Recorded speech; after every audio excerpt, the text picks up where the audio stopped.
Listen, you used to go to Dallas and you'd walk into your hotel, and in the lobby, it looked like they're having some sort of modeling contest, because there's just women everywhere dressed to the nines. And you're going, okay, are you here because you know somebody? Are you here because you bought in, all the rooms for that weekend are sold out because they've bought rooms on certain floors and they're trying to sneak guys in, the whole thing. And listen, all of that stuff is, nobody wants to talk about it, but welcome back to another episode of L Podcast. Today's guest is Mike Wahle, a former All-Pro offensive lineman who played in the NFL for 11 seasons, including with the Green Bay Packers, Carolina Panthers, and the Seattle Seahawks. Mike is also the founder of Process to Perform, a platform that transforms competitive athletes into elite-level performers. Thank you, Mike, for joining us today. Yeah, absolutely. Thanks for having me on. It'll be a fun talk. So, Mike, you were drafted into the NFL. We just had the draft. Take us through the process. Like, when do you get your agent? Do you have your agent before the draft? Are you hiring coaches to help you out at the combine? I should say, like, performance coaches or specialists. Is the agent setting that up? The average person probably has no clue how this process works. Yeah. So the NFL's completely changed since I played. First of all, I was a supplemental draft pick, which means I was in like the discarded section.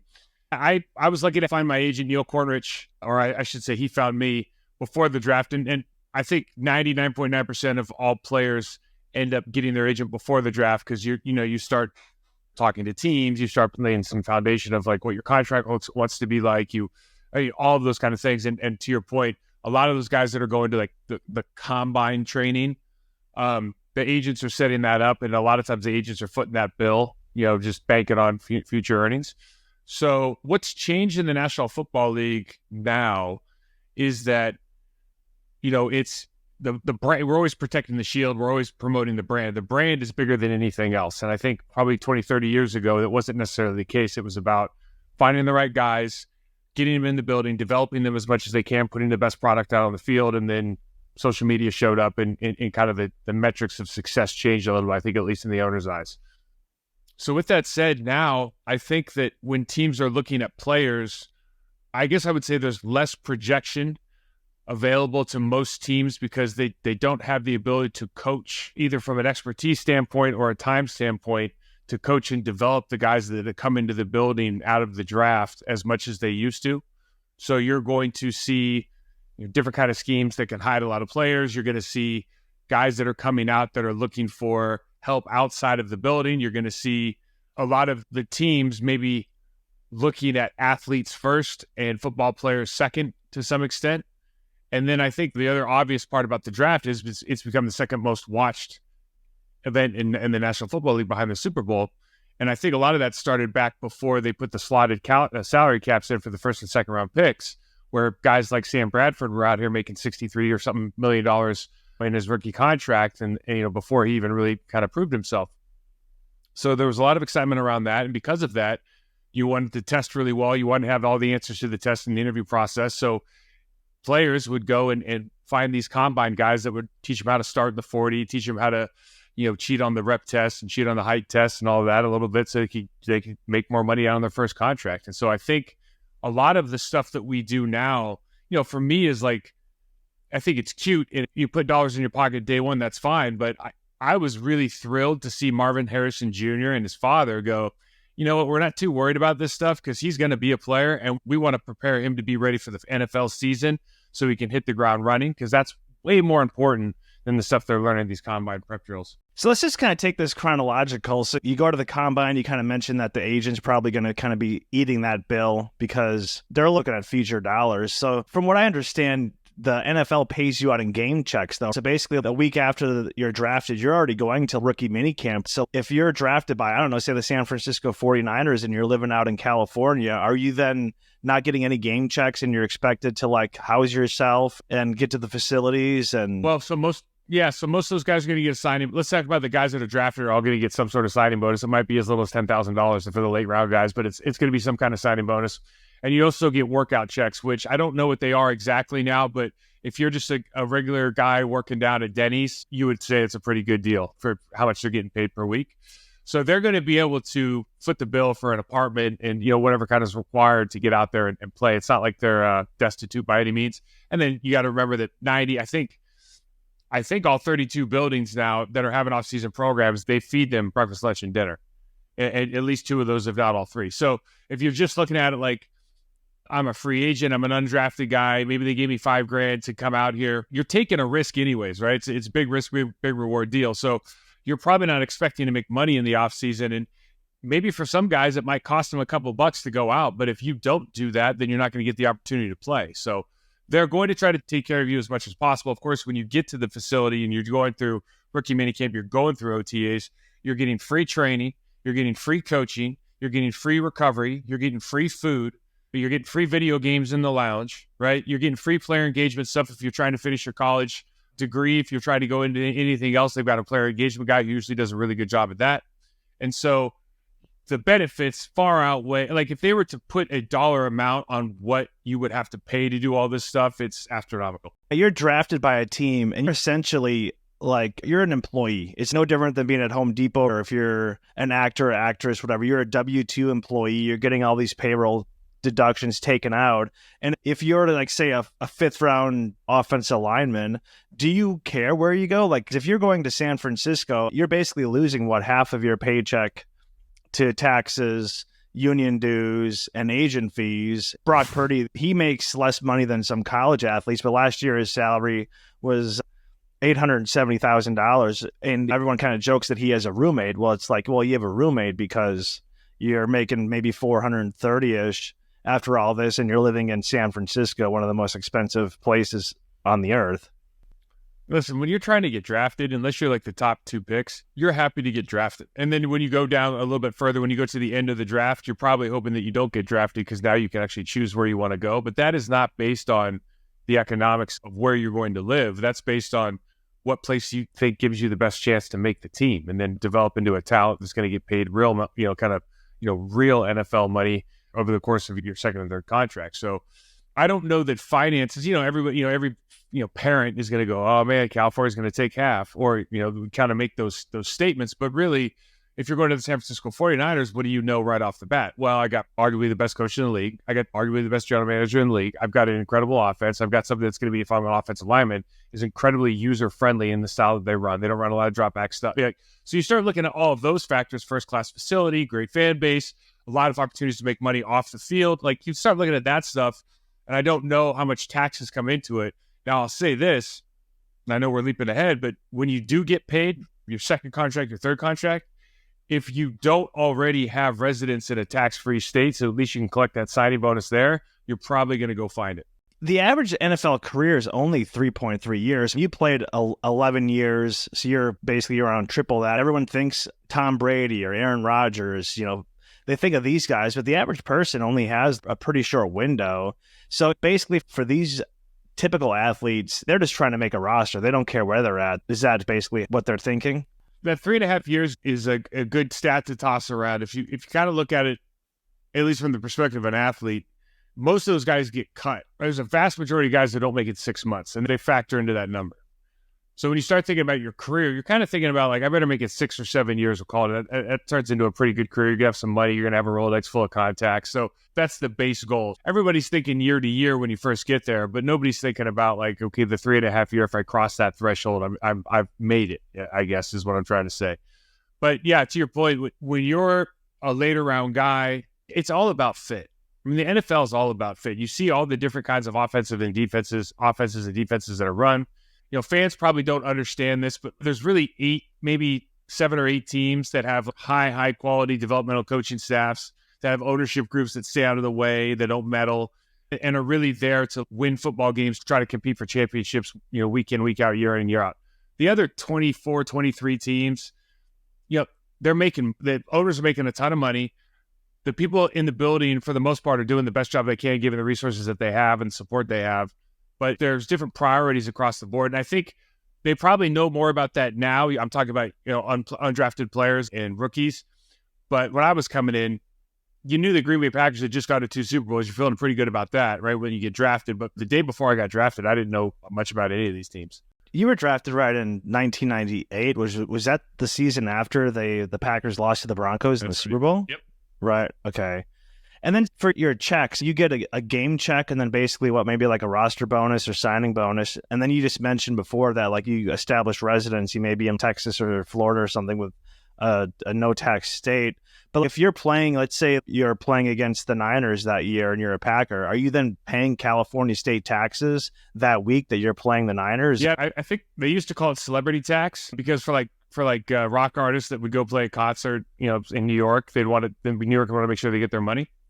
So let's say we went to California, they would take your game check and they'd prorate that the days that you were there. So let's say you were there overnight, so 2-day deal, and they would charge you based on the amount of that game check for that 2-day period.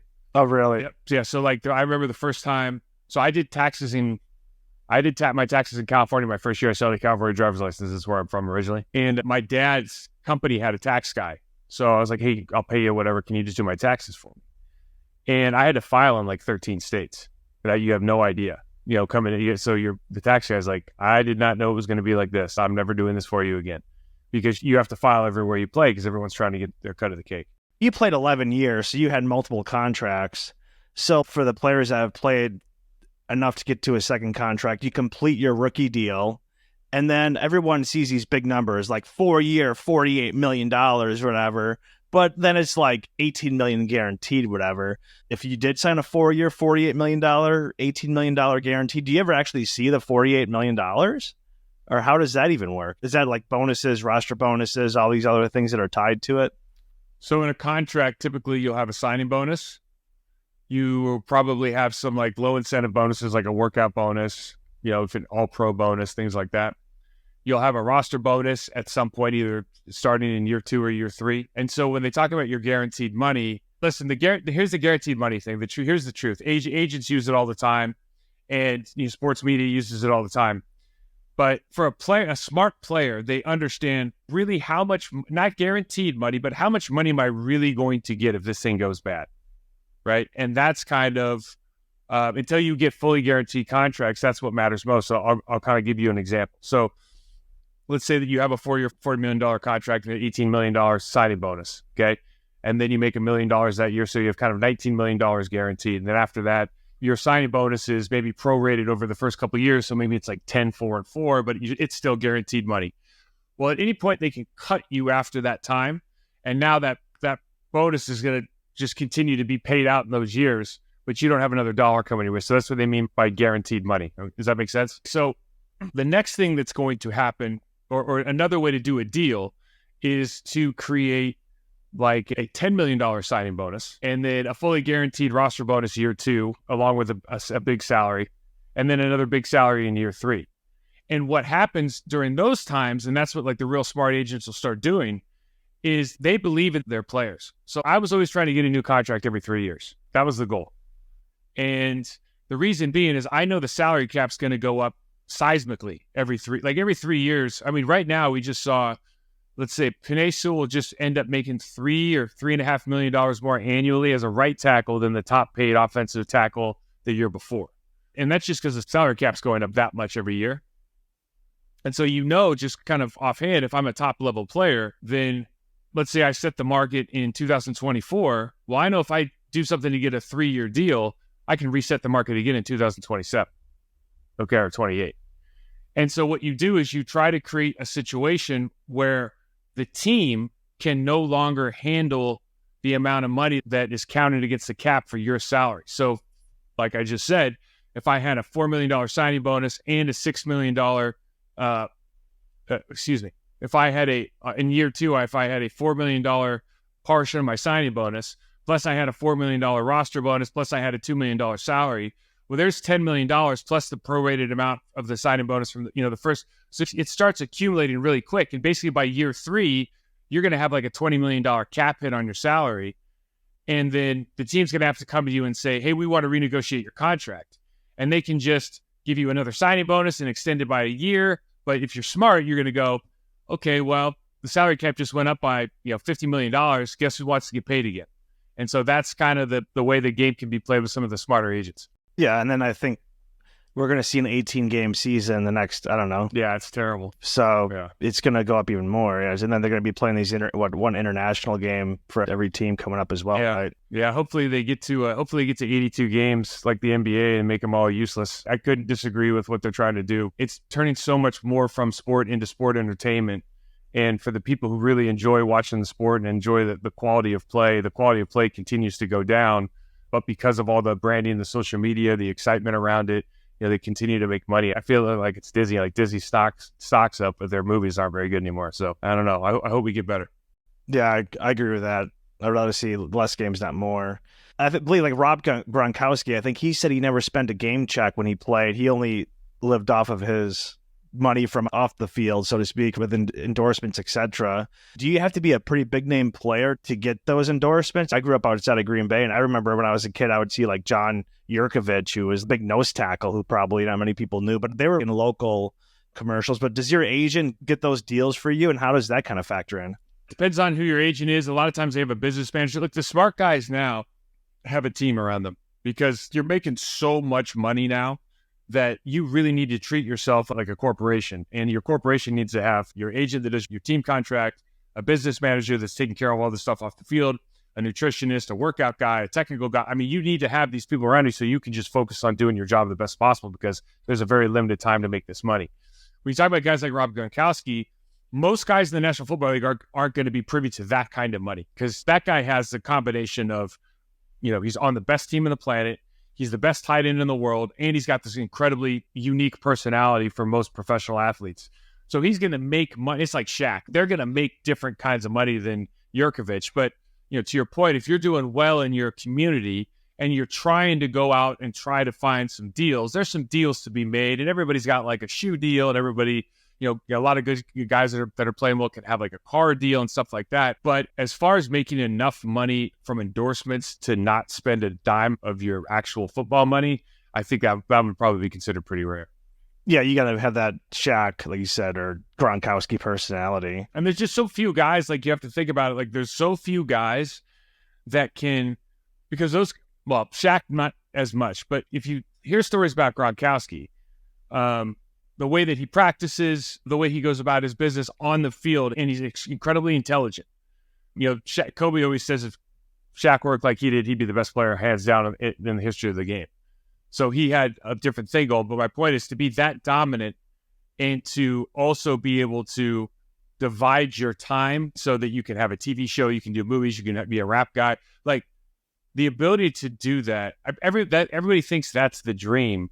I think outside fans think that's the dream. And I don't know if that's the dream for everybody because most of us just don't operate that way. Like it's really hard to be good at football or basketball. And so most of the guys are just trying to figure out how am I going to be really good at this? And then maybe later on in a career, they grab a radio show, they grab some TV spots. And as they're thinking about retirement, they're okay, how do I figure out my next step? On your podcast, Process to Platform, and I've heard you on Andy Herman's podcast, but I've heard where you basically say it's like with less practice time and less training camps. If you want to be good in the NFL, you have to hire performance coaches in the offseason. You always hear people like, oh, if I only had different coaches or if I was put into a different system, I would have succeeded. Do you really think that's true? How much is it on the individual or how much is on just being drafted in the wrong place? For 90% of the guys in the league, where you get drafted matters, and it matters a great deal. Like I said, there's really only 7 or 8 good franchises out there as far as your coaching staff, the system that they're running, everything kind of works for you. It's a hard way to make a living because it's so competitive. And you look at a handful of guys out there that come along every year and they're going to be good no matter where they are. But most players, for lack of a better term, are somewhat system players. And then they can grow and develop to be able to play anywhere. But when they first start out, if you don't have the right mentors in front of you, the right, not the right coaches, the right players in front of you teaching you how to be a pro, then, and you're not in a system, if you're in a system that drops back, if you're an offensive lineman and you're coming out of college and you're a system that drops back 70 times and you don't have a good technical coach, you're going to lose a lot and you're going to get kicked out of the league and probably prematurely. So I think that matters more than you can imagine. And the other thing is, quite frankly, the amount of coaches that can't coach the details of their position now is higher than it's ever been. There's more coaches that didn't play at a really high level. There's more coaches that don't have intimate knowledge of how to have that one-on-one confrontation with their defender. There's more coaches that are scheme guys and not like development or technical guys than there ever have been before. And on top of all that, Roger Goodell's and the owner in the quest to have 18 games has, kind of given the CBA, the Players Association, they didn't really know what to bargain with because they were losing money and they were getting these games that they really didn't want to play. So they said, oh, we don't want to practice as much. And they go, okay, fine, no problem. Oh, and by the way, we're going to talk about safety all the time and how much we love you guys, but we're not going to fix the turf. We're going to extend your games. The whole thing, like I said, is turned into sports entertainment more so than anything else. But if you're a player, your only real value to a team is your ability to win your 1v1 matchup. That's why you see, like, I'll give you a quick story that kind of sums it up. I take my kid down to train a bunch of guys that I work with, okay? And a couple of them have to be on the same team. So we go down and we start training these guys. And he doesn't really understand football. This is a couple of years ago. And we get back in the car and he goes, hey, player one is like better than everybody else. And there's like 5 guys there. And he goes, he's not like 100% better than everybody else, but he's like 25, 30% better than everybody else there, isn't he? And I go, yeah, he is. He goes, he's quiet. And about 5 minutes later, he goes, how much do all those guys make? And I kind of told him, those 2 guys make minimum. This guy makes a couple $1 million a year. And the guy that you're talking about, who's like 25% better than the next guy, is making like 4 times more than the next highest paid guy. So that's why if you're smart and you can figure out that the actual business of football is beating your guy all the time, you're going to have this incredible career. You're going to have a huge leg up on everybody else. But again, like, we don't prioritize that necessarily in the National Football League anymore. So how do these coaches, if they're not even able to teach the technical side, how do they even become coaches then at the highest level? Well, obviously there's a lot of nepotism in football, a lot of relationships. There's really, really good high school football coaches that'll never be pro guys that are better than pro guys. And there's really good pro guys out there too. Like, I'm not saying that there's not good pro guys out there, okay? I'm just telling you that most players need 2 things, right? They need to be put in a position to be successful, and they need the tools to find success, okay? And if you can provide those things for them, you're going to be really good. Now, most guys in the National Football League now are really good scheme guys. They grew up on Madden. They understand systems. They understand how to, like, leverage defenses. And through that, you can oftentimes hide some players on, like, the offensive line, for example. And that's why you see a lot of guys that are coming out of college really underdeveloped from a technical standpoint. So what has kind of happened is you've fallen in love with the scheme, and because the average fan doesn't know if I'm any good or not. I mean, they know if I win or lose, but they don't know why. So again, the attention is about so-and-so ran for 1,800 yards this year, not your left guard is absolutely dominating people because he's got a technique that's better than everybody else. Somebody cares about that, like, except for that left guard in his team. So it's just where the priorities lie. Now, that guy's going to get paid more. He's going to do a lot better kind of financially, and he's going to have more notoriety. But ultimately, that's not the focus of the sport anymore. What was the biggest difference? You were drafted by the Packers, and then you played with the Seahawks and with the Panthers. How much different is each organization? Oh, incredibly different. So the Packers, like you said, I got drafted in to a 2-time Super Bowl appearing team in 97 and 98 of the Januaries of 97, 98 back then. And so you're talking about a locker room that is Mark Chmura, Frank Witters, Leroy Butler, Santana Dotson, Gilbert Brown, Reggie, Brett, Jeff Dellenbach. And so when I showed up, even though I showed up and held out, and Mike Holmgren dressed me down on the first, I was 3 weeks into training camp before I ever showed up.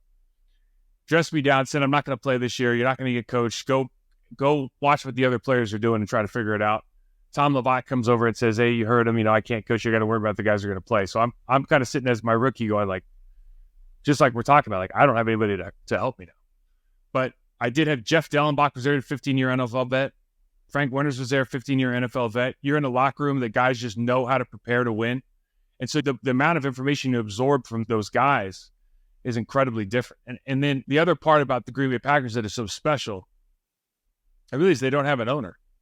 And when you go back and look at the Carolina Panthers back then with Jerry Richardson, that ownership and the way that he dealt with players, the way that he dealt with the coaching staff, the way that he talked to guys, it's run differently. And because it's run differently, you start worrying about branding. You start worrying about the kind of guys, like, you have to fit into a very tight box, the kind of guys they're drafted. Like, they're drafted back then, like a bunch of really, really nice guys on offense. Not like killers, like really nice guys. Like Steve Smith was an outlier, and they thought he was a problem, even though he was like their best player. It was that kind of environment because they were worried about stuff off the field as well. And then you go up to Seattle, and Seattle was run by Mike at the time. And obviously the Vulcan group with Paul Allen was the ownership group. And Paul would just show up every once in a while on a seaplane lying in the Lake Washington and kind of point to his rich friends, hey, this is all mine, isn't it cool? And then get back on. So he wasn't very meddlesome. He was just a fan of the sport who happened to invest in it. He paid the checks, but he wasn't putting kind of outward pressure on the team. And I think the team really benefited from that. So when you look at these different groups, and you hear stories all the time about different teams in the Midwest, for example, that the ownership groups are very, very interested in the day-to-day operations, interested in the branding, interested in maybe things outside of just how many games are we going to win next year, which is totally believable from a business standpoint. But again, when you're on the other end of that, I think from some players, I think that makes it difficult. Yeah, we kind of talked earlier about how where you land has a big impact. What about like what agent you select? I mean, you're young. If you're selecting an agent before you're even graduated college and drafted, you might be easily manipulatable at that point by these fast-talking agents, whatever. How important is that, though, to your contract success and kind of future earnings? Yeah, it's very important for a couple of reasons. The first reason is, look, there's more agents than there are players by like threefold. Wow. So there's not a lot of guys that are even really good agents. There's a handful of really good agents that do really good contracts. It's like, what's important to you? Is it important to you for your agent to be on TV all the time? Or is it important to you if you have the best deal possible? And so you got to find the guy that you think is going to give you the best deal possible. And then the other caveat with that is if he's really good, there's probably teams that don't want to work with him because he's roasted them over a couple of times. Like if he's good for you, that means he's probably bad for them, right? So there's a give and take, I think, with a lot of guys, especially when you're talking about players who aren't in that high of demand. They're like if there's a free agent period, 2 or 3 teams are interested in them, not 10 or 12. Okay. So you have to make sure that you've got a guy that's professional, has a good rapport with most of the teams, and then a guy who's just going to do the best by you for that contract. And, for me, it was always like, Neil's the easy example. Neil's the best there is at contracts, period. Half the coaches in football want to work with Neil because he's the best guy. For me, it was easy because I didn't really care about doing anything but playing football, hanging out with my wife, hanging out with my friends, walking my dogs, and barbecuing. I lifted weights on the weekends. Like, that's all I really wanted to do. So he wasn't really into all the other stuff. Hey, he didn't promise me all the stuff that you can do outside of that. Car deals, you can get into the movies. Like, I didn't want that, and he wasn't interested in it either. So it was a great fit for me. For somebody that is more ambitious from like outside of football standpoint, you might have to go find Neil for this and then go find a business manager for that, or go to one of these bigger teams, these bigger corporations that have kind of everything in-house. And then what's like the agent fees? I've read that 3% is standard, or is it like a sliding scale? No, it's just like real estate, man. It's crazy. If they negotiate the contract for you, they're going to get their percentage. Nowadays, especially, it's a lot of money. And I think you see a lot of guys going away from agents and go into a different model where they'll just maybe hire a lawyer and pay him a flat fee because all the information for all the contracts in the league is public. So if you really want to understand what you're probably going to make, all you have to do is look at where the last 5 good contracts, where the contracts that are players are that are valued in the same way that you are, and you can start figuring out where your baseline is. And then if you want to add on some incentives and language, like you can just go hire a lawyer to do that. So that is a possibility. I think agents are really valuable for guys who, like I was saying, you're trying to find a perfect fit, or there's not that many guys interested, then maybe their value is a little bit higher than, say, like the top end guys who probably don't need an agent to put a deal together. But that 3% has always been standard. Now, having said that, a lot of guys negotiate that down, especially as you get into your second or third contract, or maybe you're in your tag year where it's a standard deal, so you cut that fee a little bit. But yeah, it's 3% has kind of been the going rate, I think, for 30, 40 years. You always hear the stat that like 75% of pro athletes file bankruptcy within like 5 years. No, it's not that. And that's not a fair. And that's say, dude. that's just not. It's like death, divorce, bankruptcy. Yeah, right? Yeah, something like that. But I mean, of the guys that you play, I mean, you played 11 years, 3 different teams. You obviously must still talk with like Tauscher and Frank Winters and Chimera. I mean, Chimera, he's on ESPN Milwaukee. Like, these people do have some side gigs, so to speak, but it seems like they all live like a fairly comfortable life. But if you played in the NFL for 3 years, though, I would imagine you never really kind of ever set yourself up. But then I would imagine like the contacts that you have made from just playing in the NFL, being around other players, being around coaches and things would be beneficial. Yeah, I do pay attention to, all right, you keep up with people and the financials post-football are not what guys talk about. what guys talk about is how they miss football, right? I think the break period or that first year, first couple years, trying to sort out what you're going to do, trying to come to the grips with the fact that you're not in the locker room anymore. All the jokes you used to make are inappropriate now. All the friendships that you've had, all the things that you've been through, working towards a common goal, having a routine, being in a system, all that is gone. And I think guys struggle with that maybe more than anything. And then obviously the reality that hits everyone, regardless of how well you did or how long you played, is, I retired when I was 31. I had a shoulder injury that I blew my shoulder out twice. So the second time I had to call it quits. After the first one, I might as well call it quits after the first one. I just wasn't the same player. But I had ambitions, to easily go play 15 years to 35 years old. And you see guys playing longer now. But even at that age, you're going to live for another 60 years. And so you're just thinking like, wow, this, you make a joke about peaking in high school. But NFL guys, the thing that you've been working for your whole life is over in your 30s. And you got all this other time to, retire, go find another career, go back into this career, raise kids, figure out what makes you happy, what gives you some semblance of satisfaction. And I did this too. I went into finance for a long time because you're chasing the rush. You're chasing that competitive rush from being an athlete. And so I think that's the thing that, for me, that's the thing when you talk to guys that they are struggling with the most, particularly maybe that's those first 5 years coming out of the NFL. But then after that, man, it's just like when you talk to your boys, I don't know how old you are, but when you talk to your boys that you went to war with, it's 10, 15 years later, the fish get bigger, the stories get better, and it's just great to see everybody. Now we all got kids to raise, and you just talk about things that matter, not things you don't have or wish you had. What do you think about how sports is, like the NFL particularly, has changed? You can't even hit quarterbacks anymore. Like we're talking, they went to the 17th game. They added the 7th playoff game per conference. They're going to go to 18 games. The amount of money that these quarterbacks are making now, I mean, they're up to what, like close to $60 million. And once they do 18, it might be seeing $70 million quarterbacks. Like you get the quarterback and a couple star players taking basically 80% of the cap. That's well-deserved too. I mean, honestly, like we talked about before, this is a brand-driven sport now. Individuals are brand-driven. Listen, there's Green Bay Packers. When I was there too, there was 200 people in the building, roughly, okay? Coaching staff, personnel, players, equipment guys, seamstress, okay, operations. 200 people. There's 2,000 people there now. Wow. You think they hired 1,800 people so they could play better football? No. It's a different business now. They're brand aware, social media teams.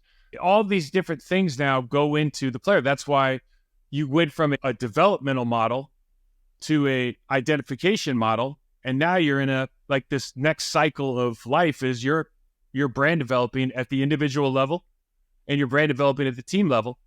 And right now, because it's the most popular sport in the country, all that Roger Goodell has to, Roger Goodell is a genius. Okay, first of all, I respect the hell out of the guy. But all he has to do and the owners have to do is keep pushing to the public that they're doing everything possible to make this game as safe and accessible to the greatest amount of people as they possibly can. Who do they hire for the halftime show? The new kickoff rules, the hip tackle, the marshmallow helmet pads, the reduced practice times. All of this stuff, the studies on cleats and how they torque and rotate. All of this stuff is to show the public that they care about player safety, to show the players that they care about player safety so they can extend the season. Why? Well, because a preseason game doesn't really make them any money, but a regular season game makes them an absolute dump truck, right? And so as many regular and postseason games as they can get, regardless of how bad that is for the athlete and how the quality of play continues to kind of erode because of all the things they're doing on the other side, it doesn't matter because there's nothing to measure this against. It's not like you go to the Canadian Football League and go, oh yeah, this is about the same. I'll start watching this or the UFL. It's not going to happen. So you really have a choice of one when it comes to watching, to consuming high level football. And they're going to continue to make the most out of those individuals, those quarterbacks who drive the league. Listen, why did Tom Brady started that whole thing as far as taking care of the quarterbacks? And they'll say it now. Troy Vincent will say it. Roger will say it. Why? Well, they drive our league. People want to watch them. People want to talk about them. People want to put memes up about them. People want to put them on social media.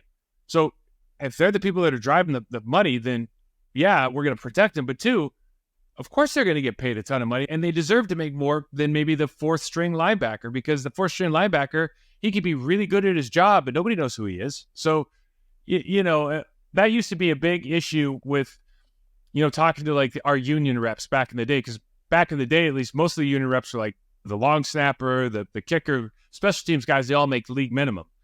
And so there was always this battle of, hey, we want to get league minimum as high as possible because most guys make league minimum. And then the guys that are like the really, really good players that are the top guys at their position are going, whoa, wait a second. You guys are already making X amount of dollars. It's capitalist society. Should the best players make as much money as possible? And so there was always this kind of, how do we make this all work? And that's the inner workings of a union, I suppose. You always kind of hear about how these athletes are targets for women to meet and, hopefully have a kid, maybe get some child support. It was in like Sean Kemp has like 10 kids or whatever. But I had a friend that was friends with this girl who got pregnant by a famous baseball player, and she was getting like $35,000 a month for child support. But she was talking about how they, have turkey basters to, suck out the, what I'm talking about. But did you ever experience any of this stuff? And does the NFL warn you, give you seminars on how to protect yourself when you're going to be making some actual cash? Well, I would say this, the NFL has done, the player engagement guys in each building have done such a good job, and I think the union's involved as well, of some financial knowledge base and some financial literacy programs that come through every single year. And they have a lot more access to financial advisors. And then I think that conversation happens a lot more in locker rooms than it used to as well. So, you used to, like, nobody wants to talk about like politics, religion, and their money. Well, a lot of that stuff is more kind of not off, or is more talked about now in the locker room than it used to be. So with reference to, the pitfalls associated with playing, I was very lucky. Then I know my wife since high school. We've been together since forever. I didn't have any of those issues. I do know guys that did. And listen, you used to go to Dallas and you'd walk into your hotel, and in the lobby, it looked like they're having some sort of modeling contest, because there's just women everywhere dressed to the nines. And you're going, okay, are you here because you know somebody? Are you here because you bought in, all the rooms for that weekend are sold out because they've bought rooms on certain floors and they're trying to sneak guys in the whole thing. And listen, all of that stuff is, nobody wants to talk about it, but it's part of being a human. It's part of, anytime you're successful, there's targets on your backs. And certainly in a sport that is so confrontational and combative and physical, the personality of most of the guys, at least in those small time periods of their lives, is like, I'm invincible because I have to be in order to be successful. And so when you have that mindset, like, I can't be beat, I can't be defeated, I can't be hurt, a lot of times you drag that on to the rest of your life, and you make maybe some decisions that in hindsight, were rash. Yeah, I used to talk with this girl who, when I was in Wisconsin, who they called themselves like Packer whores, or they would kind of target the Packers, but she called it helmet head syndrome, where basically the football players are the most insecure because no one really knows who they are except for the quarterback because they have the helmet. So she says they were actually the easiest targets versus like NBA players where they're more recognizable.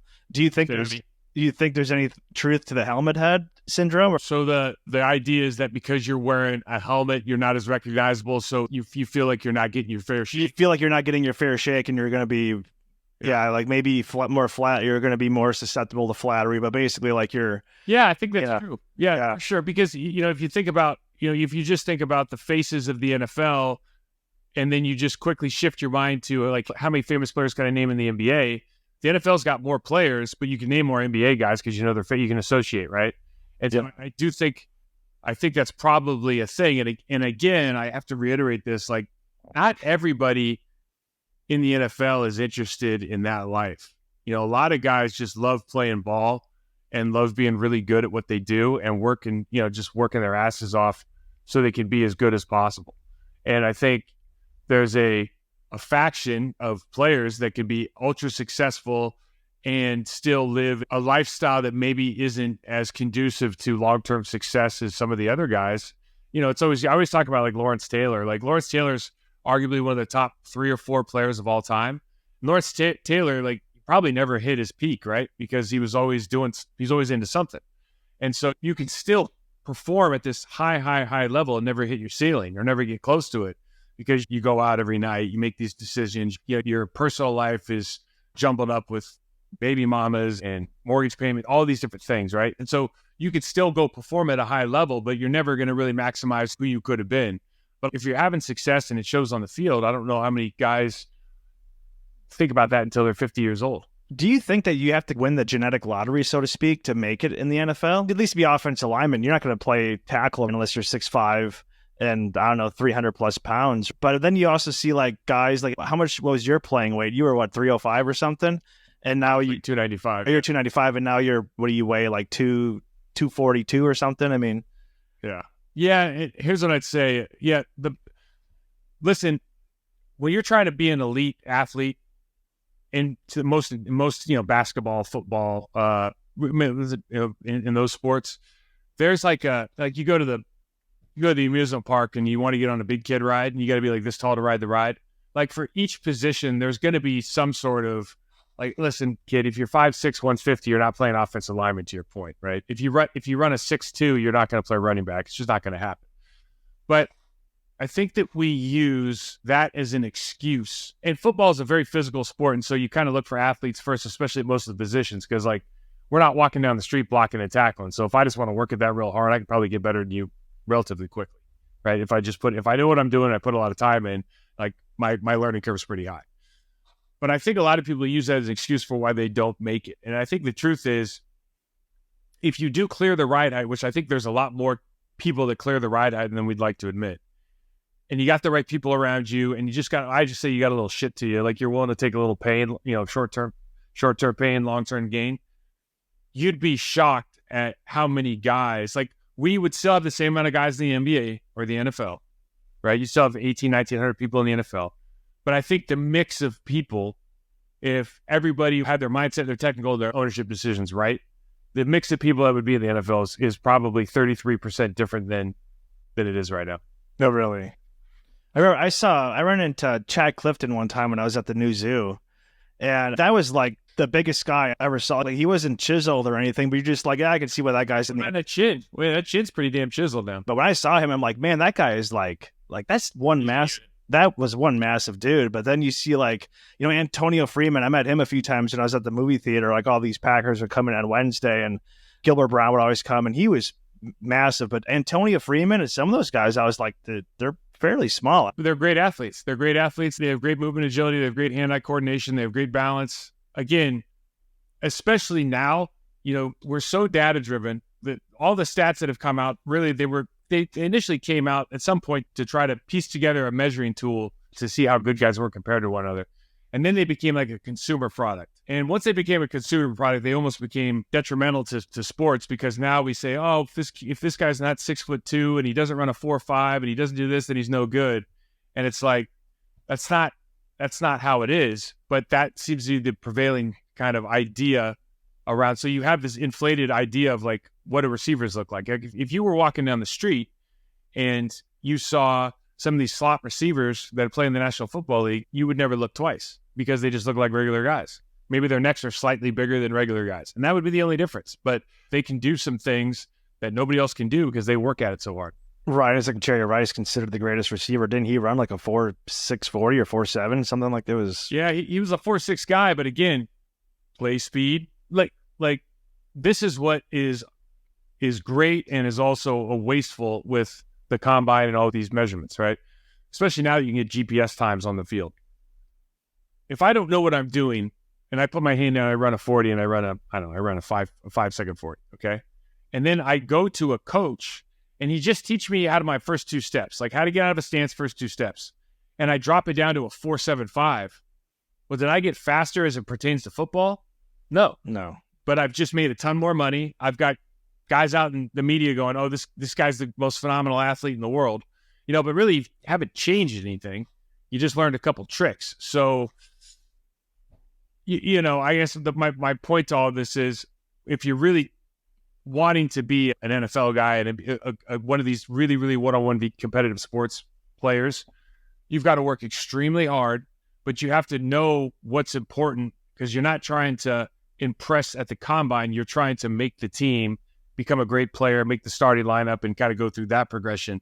And I think a lot of, especially at this time of the year, we kind of lose sight of that. Since you played 11 years in the NFL and retired because of the shoulder, how do you feel week to week? Like after a game, how long does it take you to recover? And then once you retire, how long does it take you to get back to normal? Or do you always have kind of nagging injuries that you're going to have the rest of your life?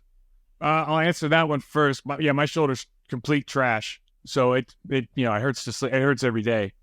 I don't know that I'm in the minority there or not, but it's pretty trashed up. And I think I'm very fortunate that most of the guys I played with have kind of lower extremity problems, lower back, knees, hips. Okay. So I'm very lucky, and that's all relatively healthy. So this is kind of first world problems, I guess, for an ex-player. When you're playing, listen, everything depends on, like, I played one of the most violent positions in football, and I was a pulling guard, and all I did is lead with my head and hit people as hard as I could. That's like 90% of my game. So I have every right to be as sore as anybody, but I think because I was getting 9 hours of sleep a night, I ate super healthy, I had a nutritionist early on, I lifted weights all the time, I had a ton of body armor, and I just tried to take care of myself. I think that my answer to that question is probably not as severe as some of the other guys who were making some of the decisions that we talked about, right? So it's a lot of it has to do with how you come into the league, what you learn, what that college team or what that professional team teaches you as far as how you train, how you recover, how you take care of your body off the field. What are those ownership decisions you're making outside of the building that are going to affect your career? And are you willing to kind of do the best you can for the amount of time that you have in the National Football League? I think that really determines, because some of these guys go, like, the reason they don't practice hard anymore, these guys will be like, oh, by Wednesday I'm still sore. And it's like, well, how is that possible? You only have one hard day of practice a week. You have one hard day a week. You play hard Sundays. And then the rest of the days, like, I'm not saying it's not a difficult sport. It was much more violent when I played just because of the rules. But if you're Wednesday, Thursday, and you're telling me you can't walk or this or that or the other thing, like, you probably have a real injury, or you're probably not taking care of yourself as well as you should. Yeah, we kind of talked before about the hitting the genetic lottery. Who is the biggest genetic kind of freak, kind of quote unquote freak that you maybe played with or played against or just kind of saw, like a guy who, like, obviously that guy's going to be playing in the NFL? Well, okay. So the guy that I remember I was in Hawaii at the Pro Bowl, and I walked around the corner and I saw Steve Hutchinson and Walter Jones walking together. At the time, they were the all-pro left guard and left tackle for the Seahawks. And I just remember looking at him, and I went back to my room, and we talked and everything. We went back to my room. I told my wife, I go, take a good look around, man, because I don't know if we belong here. I just met two dudes that were born to play this sport. Like, the size of their heads, the breadth of their chests. I mean, like, they're not plumbers. You know what I mean? Like, they can't do it. I don't know if they can do anything else on this earth but play football, but they were just perfect specimens to be football. I mean, I think Walt Jones ran a 4.65 in college, playing at 315 pounds. So there's some guys out there that you just wouldn't believe how athletic they are. I've heard you talk before with Andy Herman about, was it Larry Allen, where it's just like, oh, just do what Larry does, and you're like, yeah, that guy's a freak. I mean, I'm not gonna. Oh, yeah, was it Nate Newton? It was either Nate Newton or Larry. It was my agent had Dana Stubblefield as a client, and I was to play Dana in the playoffs. And this is like,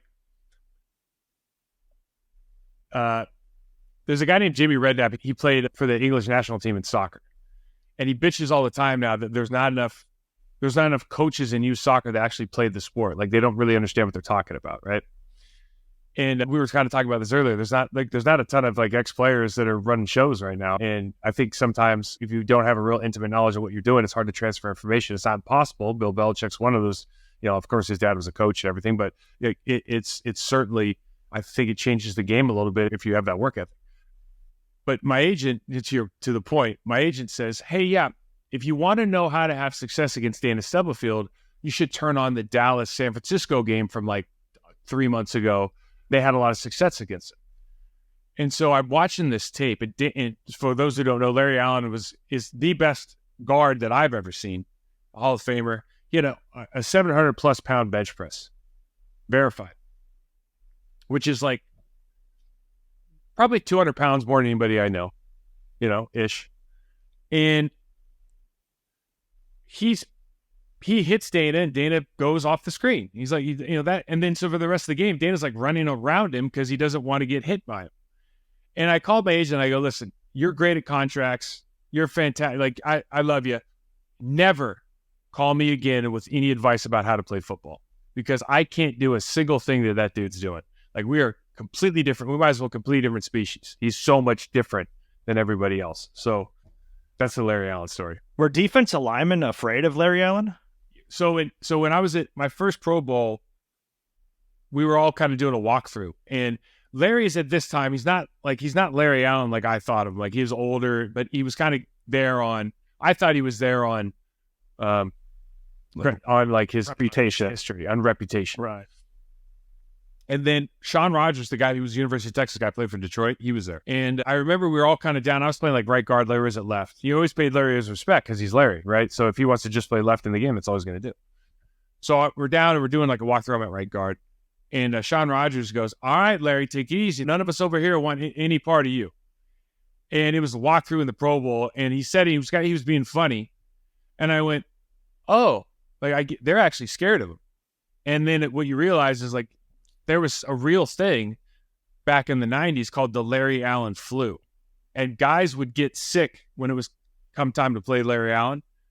Oh, on Thursday, they'd start saying they don't feel good. And by Sunday, they might not be able to play because they were just that scared of getting hit. And nobody could verify, obviously, that they were not sick, but it happened way too often playing against that guy. And I imagine like Eric Williams had to be the same thing. I mean, he's the only guy that blocked Reggie White, and Reggie White, you'd see him visibly upset. Yeah, so they're a totally different thing, though. Like, Eric Williams isn't even close. Okay. Because Eric Williams doesn't – there's a difference between – like, Joe Thomas is an all-pro tackle, right? Those guys are amazing. But Larry Allen bench pressed 700-plus pounds. He could put a hole right through your chest. They're not scared of – no one was scared of Eric Williams. Like, Reggie wasn't scared of Eric Williams beating the hell out of him. He was just pissed he couldn't beat him. It's like Tauscher. Nobody could beat Tausch. No one's scared that Mark Tauscher was going to beat him up. But nobody could beat him either, right? And so that the difference is you might be able to beat Larry every once in a while, but Larry might put you in the hospital. The comparison would be Eric Williams is like Mark Tauscher, and then Larry Allen is like the left tackle for the San Francisco Niners. Right now, Trent Williams, like he physically, like he's technically, Trent's the closest thing we've seen to Larry Allen in the last decade. He's a guy that can put up highlight reel stuff against anybody at any given time. If he gets mad on one play, you could be on your back all the way over on the sidelines. Like, he's that kind of explosiveness, and there's just not a lot of guys on the planet walking around that can do that. Right. He's not technically. He's just a far superior athlete with, I don't know, a 700-pound bench press as well, or whatever. Again, like, let's not discredit him. Trent Williams is a really good player. He's very comfortable in his technique. There's just a fundamental difference between a guy that's kind of winning on when you approach a guy, like you get in a boxing match, you might lose to Floyd Mayweather on points. You might get knocked out by Mike Tyson, right? Difference. Today's guest is Mike Wahle, 11-year NFL veteran, All-Pro in 2005. Currently, he is the founder of Process to Perform. So, Mike, can you let people know how to find you, what you're up to with your Process to Perform, and then leave us with a final thought? Sure. Find me on Mike Wahle 68 on Twitter or X, Process to Perform on Instagram. You can check out, I have a Block Party podcast. I break down a lot of Green Bay Packers stuff during the season and the off season. We'll also do some other kind of technical breakdowns on that. You can find that on YouTube, Process to Perform channel.